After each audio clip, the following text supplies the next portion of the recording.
Eleanor always believed that the quietest moments held the loudest truths. She found them in the steam that rose from her morning tea, in the gentle weight of her cat sleeping on her lap, and in the comfortable silence she shared with Marcus. Especially with Marcus. Their love, she thought, was a fortress built of these quiet, sturdy moments. He had a way of looking at her, a soft smile that reached his eyes, that made her feel like the safest woman in the world.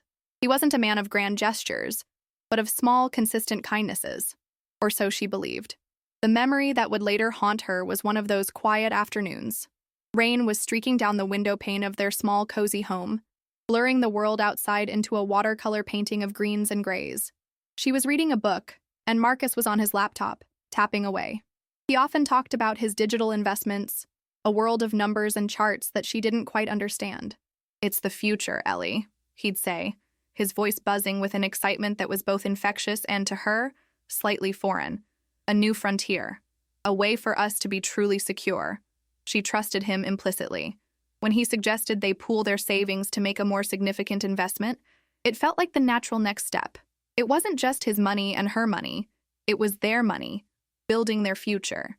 Eleanor, a retired librarian, had spent 40 years carefully cultivating her savings, a nest egg that represented her discipline, her quiet sacrifices, and her dreams for a peaceful retirement. Handing it over felt like handing him a piece of her soul, but she did it without a flicker of doubt. "You're the expert, my love," she had said, her hand resting on his. He had kissed her then, a long, tender kiss that tasted of coffee and promises.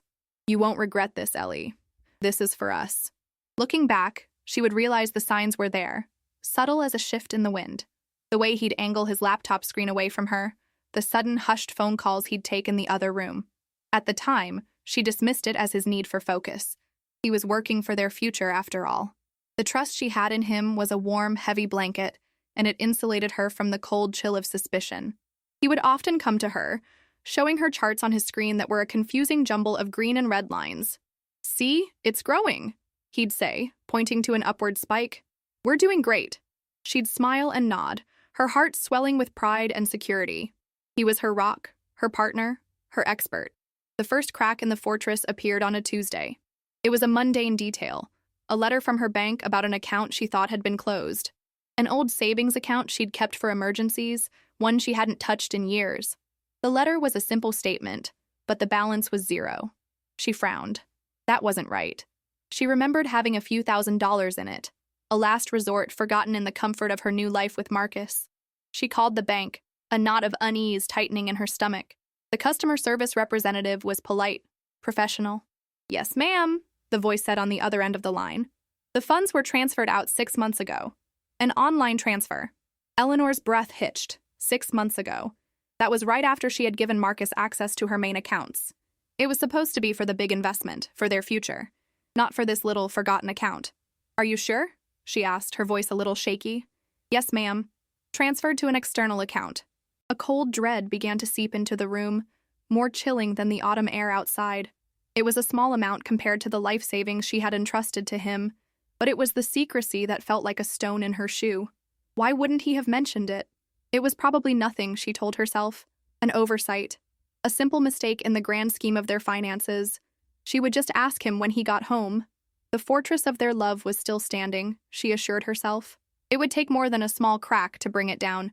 But for the first time, she felt a draft. That evening, when Marcus came home, Eleanor had rehearsed the conversation in her head a dozen times. She would be calm. She would be casual. She had made his favorite meal, shepherd's pie, and the familiar aroma filled the kitchen, a stark contrast to the unfamiliar anxiety twisting in her gut. He kissed her cheek, his own scent a mixture of crisp autumn air and his usual cologne. "Something smells wonderful," he said, smiling that easy smile of his. She waited until they were seated at the dinner table, the gentle clinking of cutlery the only sound for a moment. "Marcus," she began, her voice steadier than she expected. "I received a strange letter from the bank today, about my old emergency account. It seems the money was transferred out." Marcus didn't even look up from his plate. He chewed thoughtfully, then swallowed. "Oh, that," he said, his tone dismissive, as if she'd asked about the weather. "Yes, I took care of that. It was just sitting there, earning practically nothing. I moved it into our investment portfolio to give it a chance to actually work for us. It's all part of the same pot, darling. Our pot. He finally looked at her, his expression one of faint amusement. You don't need to worry about these little administrative things. That's my job. It was the perfect explanation. Sensible. Logical. And yet it felt hollow. The word administrative stung. Her life savings, even a small part of it, felt like more than a simple task to be checked off a list. But she nodded, forcing a smile. Oh, I see. I wish you had told me. And worry you for no reason? He reached across the table and patted her hand. Eleanor, my love, my entire goal is to make your life easier, not to bog you down with every single transaction. Trust me. Trust me. The two words that had once been her comfort now felt like a command. She tried to let it go, to swallow her unease along with the shepherd's pie, but the seed of doubt had been planted, and it was beginning to germinate in the dark, fertile soil of his condescension. That night she lay awake long after Marcus's breathing had evened out into a soft snore. The silence of the room was no longer peaceful. It was heavy, suffocating. The next few days were a quiet torment. Eleanor found herself watching him, studying him as if he were a stranger. She noticed the way his eyes would dart to his phone when a notification buzzed, the almost imperceptible tension in his jaw when she walked into the room while he was on his laptop. He was as affectionate as ever, but his kindness now seemed like a performance, a carefully constructed facade to keep her from looking too closely. The breaking point came a week later. Marcus was in the shower, and his laptop was open on the desk in their study. It was a boundary she had never crossed. His digital world was his, and she had always respected that. But the gnawing suspicion had grown into a ravenous creature inside her. Her heart hammered against her ribs as she walked over to the desk. She didn't know his password, but the screen was already on, displaying a banking website. It was their joint account, the one where her retirement funds were supposed to be mingling with his, growing into their secure future. She stared at the screen, her mind struggling to process the number displayed in bold at the top. The balance. It wasn't the robust six-figure sum she had imagined. It wasn't even close. It was a paltry $3,000. Enough to pay the bills for a month, maybe. Her blood ran cold. She scrolled down, her hand trembling. She saw a history of transfers. Huge sums of money. Her money. Moving out. Not to an investment firm she recognized. The descriptions were cryptic. Transfer to Kraken. Purchase via Coinbase. Finance wire. They were just words to her. Meaningless and alien. With a surge of adrenaline, she opened a new browser tab and typed the first word she could remember. Kraken. The search results filled the screen. Kraken. A secure cryptocurrency exchange. She tried the next one. Coinbase. Buy and sell Bitcoin, Ethereum, and more. Cryptocurrency.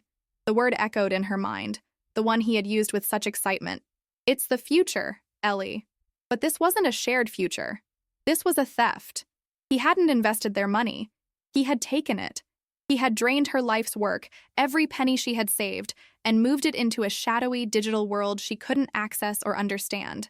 He had liquidated her past and her future, all while smiling at her, patting her hand, and telling her to trust him. The fortress hadn't just cracked. It had been systematically dismantled brick by brick from the inside out, and she had been left standing alone in the rubble.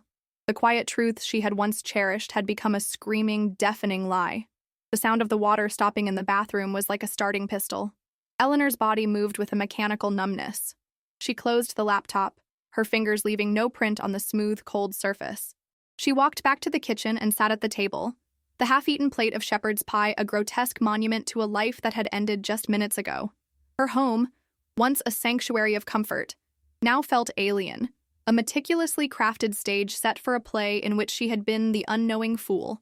Every photograph on the wall, every souvenir from their trips, seemed to mock her with shared memories that were now poisoned. Marcus walked into the kitchen, wrapped in a fluffy white towel, drying his hair with another. He was humming, a cheerful, tuneless sound that grated on Eleanor's raw nerves. "That was a fantastic shower," he said. Then he looked at her. He stopped humming. His smile faltered. "Ellie? What is it? You look like you've seen a ghost." Her voice, when it came, was a ghost of itself, thin, brittle, and cold. "I saw the bank account, Marcus."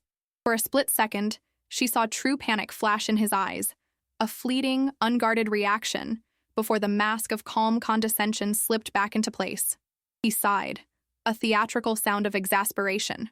"Oh, that," he said, running the towel through his hair again. "Darling, I was going to talk to you about that. You can't look at the balance like it's a normal bank account. It's not. The money isn't gone. It's just in motion. In motion? Eleanor repeated, the words tasting like ash in her mouth. It looks like it's been moved out. All of it. Exactly, he said, as if she had finally understood a complex equation. I moved it. It's all in our crypto wallets. It's 100 times safer there than in a bank, Ellie. This is what I've been telling you. The market had a slight dip, so I acted quickly to protect our assets. I was protecting you. Protecting us. He was using his expert voice, the one that had always soothed her. But now every word felt like a lie slicked with oil. He was explaining away the emptiness of her life's savings as if he were explaining a magic trick. She looked at him, truly looked at him, perhaps for the first time. The man she had loved, the one she had built a life with, was not there. In his place stood a stranger, a condescending thief who had gambled her security on a world he believed she was too simple to ever comprehend. The phrase echoed in her mind, a silent, bitter scream.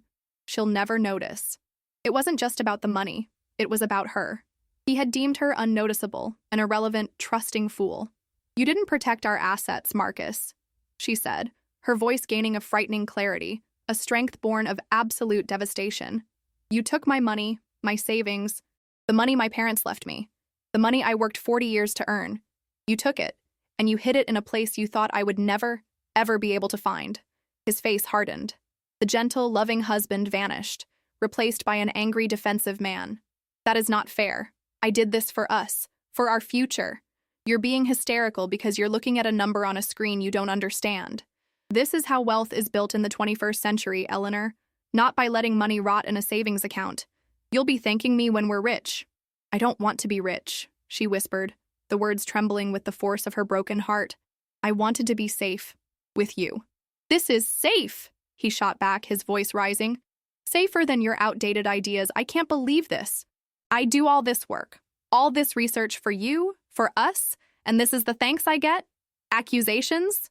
He threw the towel onto a chair in disgust. I'm going out. I need some air. When you've calmed down and you're ready to listen to reason, we can talk. And just like that, he was gone. The front door slammed shut, the sound echoing through the hollowed-out shell of their home. Eleanor sat in the silence, but she didn't cry. The shock had frozen her tears, and the betrayal had forged something new in their place. A cold, hard resolve. The grief was a firestorm, but it was burning away the woman who had been too trusting, too quiet, too willing to believe. And in the ashes, someone else was beginning to stand up. Hours passed. The sky outside turned from dusky purple to inky black. Eleanor didn't move from the table. Then, as if waking from a long slumber, she stood up. She walked back into the study, back to the laptop. She picked up a pen and a pristine notebook from the drawer, the kind she used to use for cataloging at the library. At the top of the first page, she wrote the words she had seen on the browser history. Kraken, Coinbase, Binance. She didn't know what they truly meant, not yet, but she knew they were the keys. They were the map to the digital wilderness where he had hidden her life. He was right about one thing. She didn't understand his world, but he had made a catastrophic miscalculation. He had forgotten who she was. She was a librarian, a researcher, and her entire life had been dedicated to one simple, powerful skill, finding information. He had locked her savings in a vault of secrets, but he had left her the key, and she would learn how to use it. The next morning, Marcus was not there. A terse text message was all she received. Staying with a friend for a couple of days to give you space. We'll talk when you're ready to be rational. The condescension was still there, but now it fueled her instead of wounding her. Rational, she thought, a humorless smile touching her lips. He had no idea what rational was about to look like. Eleanor did not spend her day grieving. She spent it at the library. Not her old workplace, but a large downtown branch with public computers and an anonymity she craved. Surrounded by the familiar, comforting smell of old paper and bookbinding glue, she felt a sense of purpose she hadn't felt in years. She wasn't Eleanor, the betrayed partner. She was Eleanor, the researcher. And she had a project. Her first search was simple: how to get your money back from a cryptocurrency scam. The results were a sobering deluge of articles, forum posts, and warnings. Most stories ended in loss. The words unregulated, irreversible, and anonymous appeared again and again. For a moment, a wave of despair washed over her. It would have been so easy to give up, to accept the role of the victim he had assigned her. But then her eyes landed on a story about a woman in another country who had used legal channels to freeze her ex-husband's digital assets during a contentious divorce. It was a long shot, a complicated process, but it was not impossible. It was a sliver of light in the darkness. She spent the entire day and the next immersed in this new alien language. She learned about blockchains and private keys, exchanges and wallets. She read about seed phrases, a string of words that could restore access to a crypto wallet, and a cold realization dawned on her. Marcus, in his arrogance, was likely not the most meticulous record keeper. He was impulsive, overconfident. Where would a man like that keep the most important password of his life? That evening, she went back to their house. The silence didn't feel heavy anymore. It felt like an advantage. It was her space now, and she moved through it with a new kind of ownership. She started in his study. He had always been so protective of his laptop, but what about the physical world? She looked through his desk drawers, filled with old receipts and forgotten gadgets. She checked the books on his shelves, shaking them gently. Nothing. Then she remembered his old habits. Marcus had a terrible memory for passwords. For their shared accounts, he always used the same pattern, the name of his childhood street and his birth year. But for something he considered uniquely his, something secret, he would use something else, something he thought was clever. Her eyes fell on a small framed photo on his desk. It was a picture of him as a boy, standing proudly next to a scruffy-looking golden retriever. The dog's name was Buster. It was the only pet he'd ever had, and he spoke of it with a rare, uncomplicated affection. Eleanor's gaze then shifted to a small, leather-bound journal she had given him years ago, one he used for jotting down random thoughts and lists. It was mostly filled with nonsense, but she picked it up and began to leaf through it. Tucked into a back pocket of the journal was a small, folded piece of paper. Her hands trembled as she opened it. On it was a list of 12 words, random, disconnected words: river, elephant, coin, shadow, whisper, mountain, anchor, diamond, forest, yesterday, silence, key. She knew with absolute certainty what she was looking at. This was it. A seed phrase. The keys to his kingdom. A kingdom built with her money. The sheer, breathtaking arrogance of it almost made her laugh. He had hidden the key to his digital fortress in the most analog of places, written on a flimsy piece of paper, convinced of his own brilliance and her ignorance. He had said she would never notice.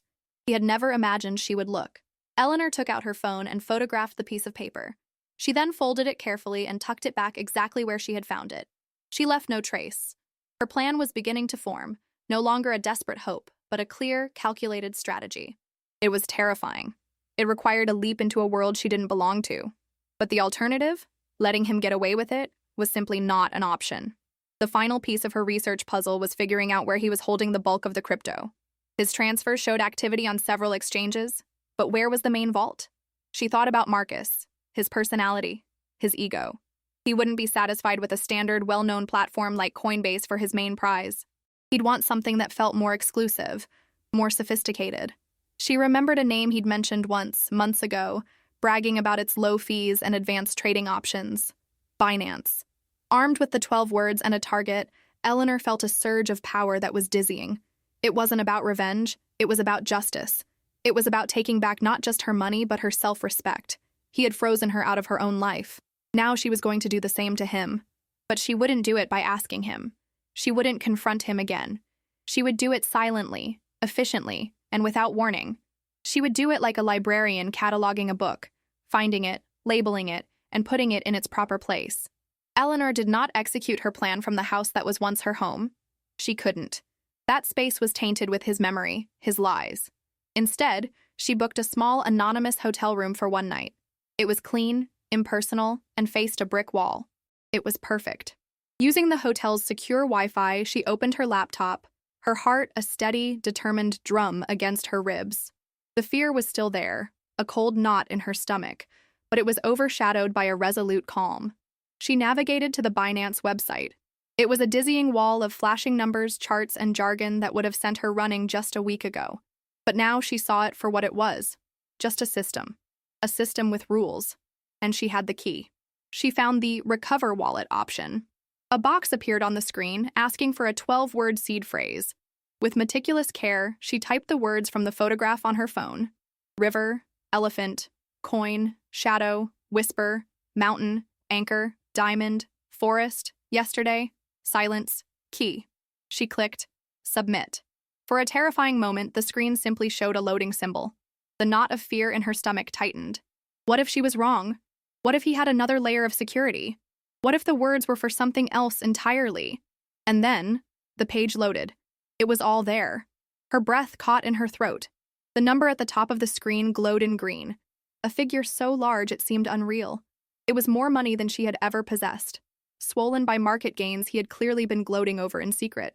He hadn't just stolen her savings. He had been actively gambling with them. And by some cruel twist of fate, he had been winning. Seeing that number didn't bring her joy. It brought a profound, soul-deep clarity. She saw the scale of his betrayal in stark, digital detail. Her hands, surprisingly steady, got to work.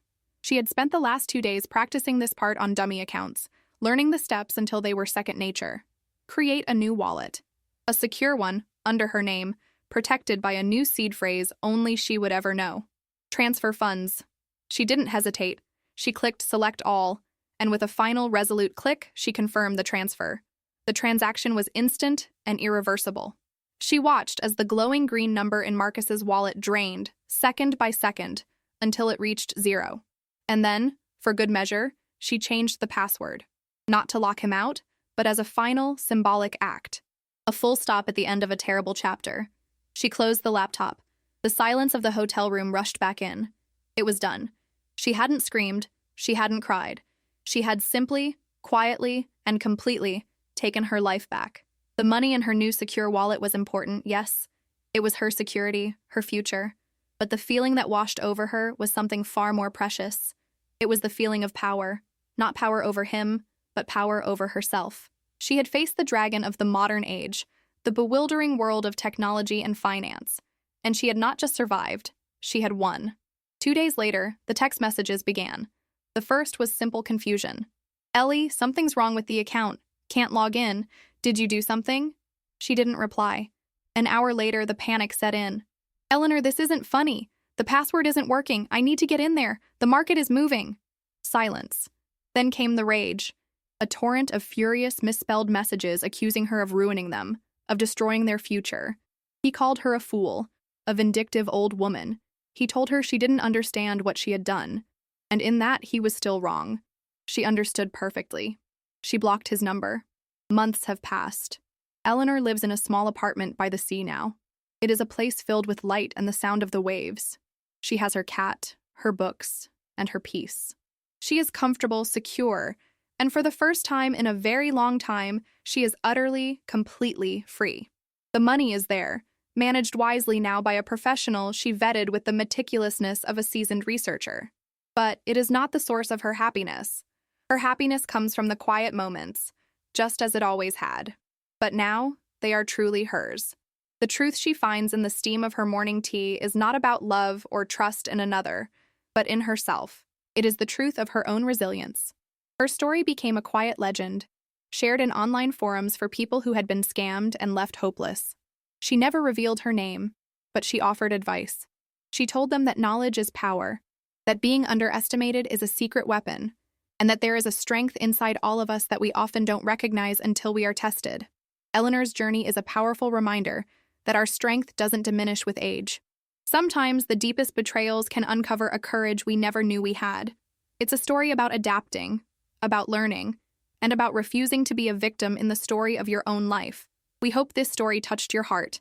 Perhaps you, or someone you know, has found unexpected strength in a moment of crisis. We invite you to share your thoughts and stories in the comments below. Your experience could be the spark of hope that someone else needs to see today. Thank you for listening, and remember, never, ever underestimate the power of a quiet spirit. It's often in the silence that the most determined warriors are born.